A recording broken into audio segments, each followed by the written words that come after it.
Hello and welcome to Bleeding Tree Gaming. My name's Amy, aka Warpfiend, and today it's just me and Luke. How you doing? Hello, I'm good. I'm good. And today we are discussing all of the rules for Age of Sigmar 4.0 that have been released so far. And yeah, we've got a fair bit so far.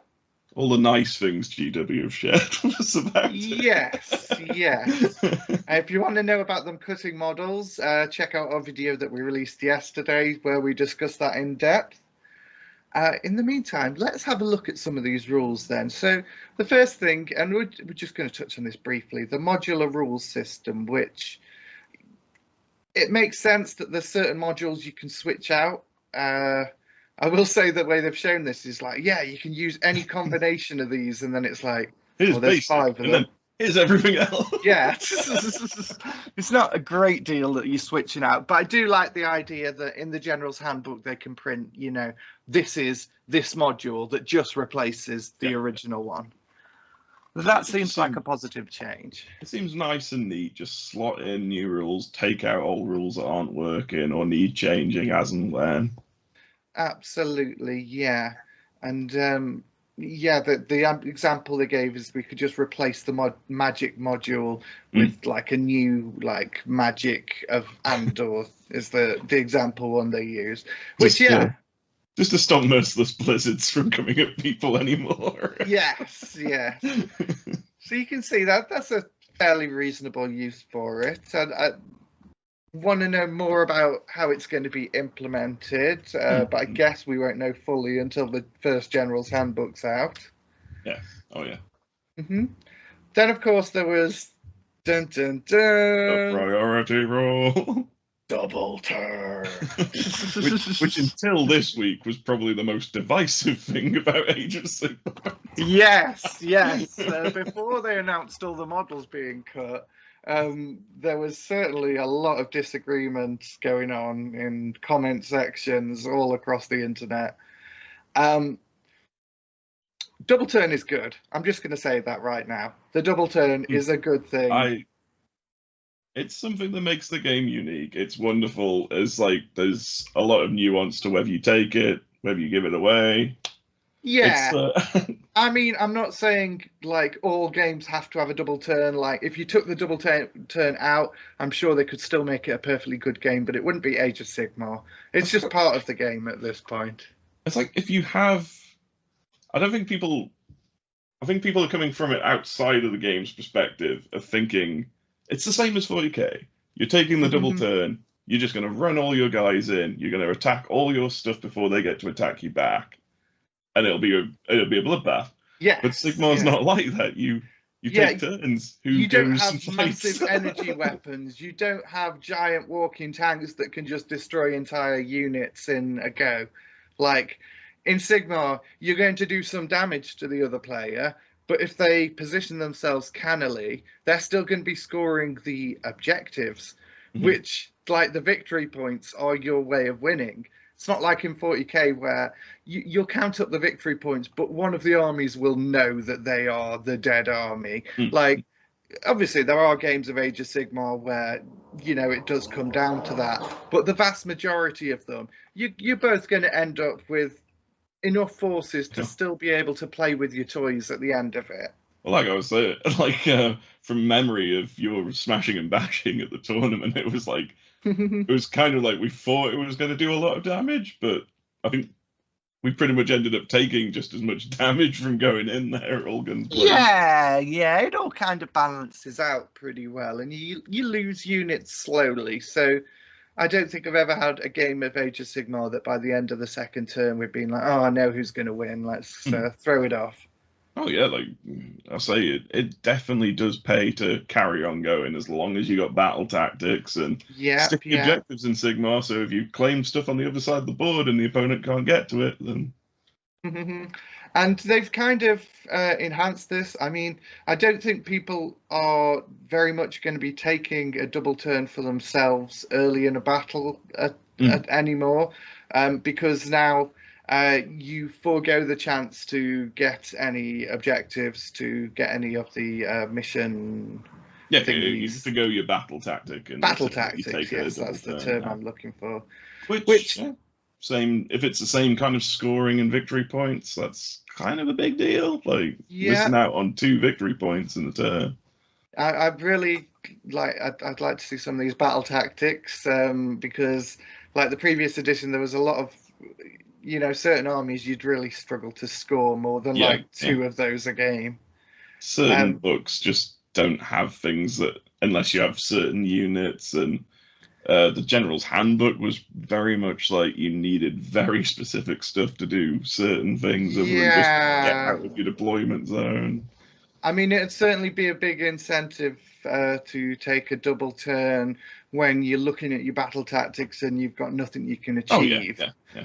But obviously they haven't showed us the tactics now yet, so hopefully those will be slightly, some more universal ones that everyone can do. And they've done quite well in like the War Scroll updates and things to actually give some factions like better ones to get. Like the Iron Jaws had a really nice one of just get to the center of the battlefield. And yeah, that's true. They have kind of compensated a bit for it. Okay, well, moving on. We'll just have a quick look at this because, we're talking about the rules, but obviously the new Liberator's been a bit divisive again. I really like it. I love the fact they've got the Hollow Knight scheme. It's really nice seeing them not just stuck to the gold and blue. The silver and blue is really nice as well. And I really like the addition of just this little bit down the center, just a little bit more grimdark. It's like I don't even know what those things. The picture of the whole unit as well looks fantastic as well. I think that's on a different page. But I think they only shared that on the Facebook, which is just a picture, didn't they? It was just a I do love these. They're a lot sleeker. Like I do really like the original design of it, but it's a good new design. Yeah, it's what they had to do. Check out a video yesterday when we went into depth on the Stormcast range refresh, as it was. Again, though, it's just conforming all the army to a certain style now. So you're not gonna have jarring differences in your. That's what I see it as. Yeah. Moving on, then we had the army building, and that is interesting. Yeah, this is interesting because you have a bunch of regiments. It sounds like, first of all, that you're not going to see as many one-drop armies. It's going to be very difficult to take an army in one drop now because the regiment has 1 hero. Although some hero units apparently allow the addition of extra heroes. Now, this is going to be a very complicated thing to find out about because there's so much we don't know yet. They talk about these kind of thematic, a retinue they described it as, where an individual character might have certain units they can include in their retinue, which will function as the regiment that they're in. The one example they give there is the Alarith Stone Mage for the Lumineth, which hopefully I'll be getting around to building up soon. But it's basically just saying you have him as the leader of the battalion or the regiment, and then you get to put in other Alarith units with him. So you get like the big stone cows and stuff, or the guys with the hammers. I can't remember their names off the top of my head. I know the one you mean. But I think it's very much tied to the other thing that they say, which is about oh god, I forgot what I was going to say. About the way factions are going to, like sub-factions are going to work, because no longer is it going to be like, if you're in Warhammer 40,000, all the sub-factions have got years of lore behind them. In Age of Sigmar, they haven't so, and you might want to use like the paint scheme of one faction with the rules of another. And so I think these regiments are going to allow you to give different sub-factions to different bits. But he pointed out the thing that it might be forcing you to buy troop types that you didn't necessarily want. Shall we say, what are they called? Warlock, Warplock, Warpfire, the male daughters of Cain. The Doomlock Wolf. Yeah, Doom. Doomfire Warlocks. There we go. Got there in the end. It was just like warp, and I was just like, Skaven? Yes. Yes, especially doubling everything. Warp. Mama. But yeah, I think that's going to be a fun way of building armies going forward, and I think there's just something about it that feels satisfying, general, and these are their units, another hero, and those are their units. Yes. So Yeah. I'm interested to see how it goes and whether we have any special rules, particularly that are unlocked for certain things. Yeah, your battalions in current edition, like you've got the most basic one that is just one drop, but then you've got other ones that let you have access to extra artifacts and different extra spells. So like each of the wizards can take 2 from the lore instead of 1. Mm-hmm. So there's a lot of space for interesting design there. The last thing, and this was today's, the War Scroll. Oh, well, today, I think it's going to be yesterday by the time this video's out. The dangers of time travel. Yes. So we've seen the new War Scrolls, and there's one. It looks good. Now, the Liberator one, that looks a reasonable War Scroll. I do like that print behind it, actually. It was just like the image. I don't think I actually noticed that earlier looking at it on here. Yeah. I think this is going to be something related to the box art, because you can see like what looks like a Skaven cowering from a Stormcast there. That's interesting. It's like they'd mentioned before that they've done away with the bravery characteristic, so it's definitely kind of like more in line with 10th edition 40k, where everything's got like a number of how many they control on an objective, and you might not necessarily. I think probably if you do have to take Battle Shock, it's probably going to be the same as 40k, where you just can't contest the objective if you fail. It could be great for certain factions in Sigmar, especially Skaven going against Stormcast in the start. Oh, yeah. I think the loss of bravery is going to greatly affect Skaven, so I'm wondering how they're going to kind of counterbalance that. So something we've got to look out for. Now, this looks a nice, clean War Scroll and everything. Let's just take a look at. Let's skip that for now. But let's have a look at Nagash's. It's like, okay, there's a lot going on here. It's a lot less kind of clear. I mean, when you take a read through it, yes, that makes sense. But then I know that it's like their philosophy for this, that they want to do everything on just like one single piece of card. But now I want to say, like, you look at Nagash, you're like, okay, say it's not someone as important as Nagash that you don't know anything about. You look at it, you're like, okay, he's got a save of 3+. Like, but if you look down here, ward save 5+ in the keywords. I think they've really missed the opportunity. And like Wizard 9, which I assume is like related to the amount of spells he can fire. I would say for Nagash that is, because I think currently he can cast 9 when he's on full bracket. Wow, that's amazing. His passive ability, though, seems to have caused a lot of speculation already, just in comment sections I've seen. They mentioned subtract 3 from its power level. Yeah, I don't. Some people seem to have the idea that it's like maybe the amount of spells you can cast in the 9 is his power level, and maybe it goes down to 6. But there's no actual, no degrade stats on the actual card like we're used to. Yeah, there's no degrade stats. Like I say, the wizard level and the ward's down there, when it seems like it'd be much clearer to just have it in the top right corner, maybe. I was thinking maybe there's possibly, like, if that power level thing is something to do with degrading, maybe I don't know, like, there's nothing really on this card to suggest anything. We're definitely going to find more about it in the future, but maybe there's, like, more of a universal table now of, like, power level of how they degrade or something when they go.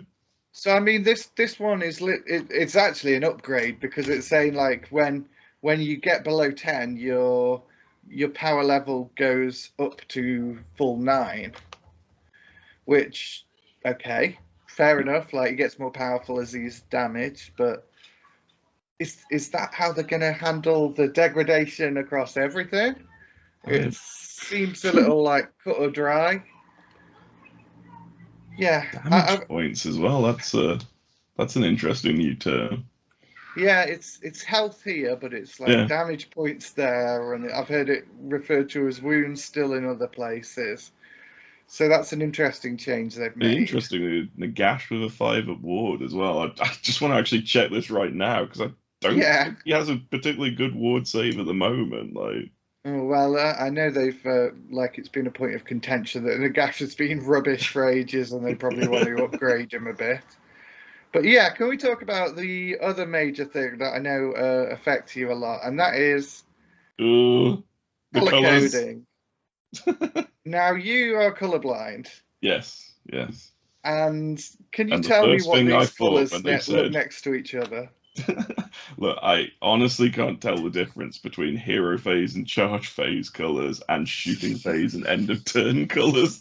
Oh my god! Like, you'd think if they'd done this, it was announced, we're doing colour coding for ease. I was just like, oh god, no one understands colourblind people can't do that for ease. Like... I know, and I just thought, like, when I first looked at it, I'm like, oh, these are some interesting colours. Maybe they picked these because they're good for colour blindness, but apparently no, it's not at all.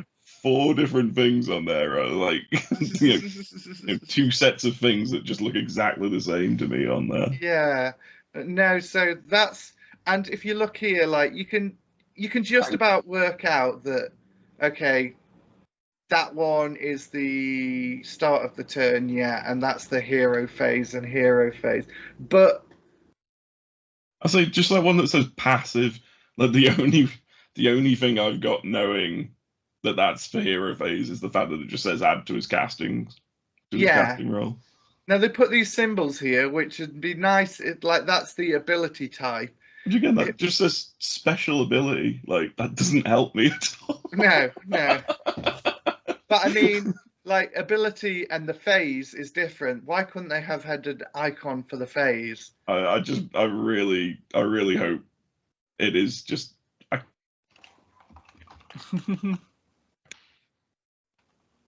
Hello? Because I say that passive one there, it's like I can make sense of that, but if there's going to be other war scrolls that have kind of abilities that are in different phases, I honestly don't know what I'm going to do if it's going to be like this. There's going to be a lot of me passing the card to someone else saying, when's this one? Yeah, I get a feeling you have to just start like writing on all the cards with like a phase or whatever. So that is like a big misstep from Games Workshop. I will say, like, everything else so far seems to be fairly positive. Yeah, I will say nothing against Games Workshop. Every company just thinks everyone in the world can see every color. It's like every time people sit down to brainstorm, how can we make our products simpler to understand? I know, colors. Which obviously just then cuts out a certain percentage of the population. So I'd even gone on Discord servers and things saying, like, I'm really worried going into this new edition that they're saying color coded, and everyone was just like, oh, don't worry, it'll be really easy. They're gonna have little codes as well to help you. Oh dear. So in all, I think we're both looking forward to the new edition. Oh yeah. Other than like a few things, and one obviously major thing for you, like we haven't seen everything, and a lot of the people who are doomsaying are doing it based on like particularly narrow interpretations of what we've been told.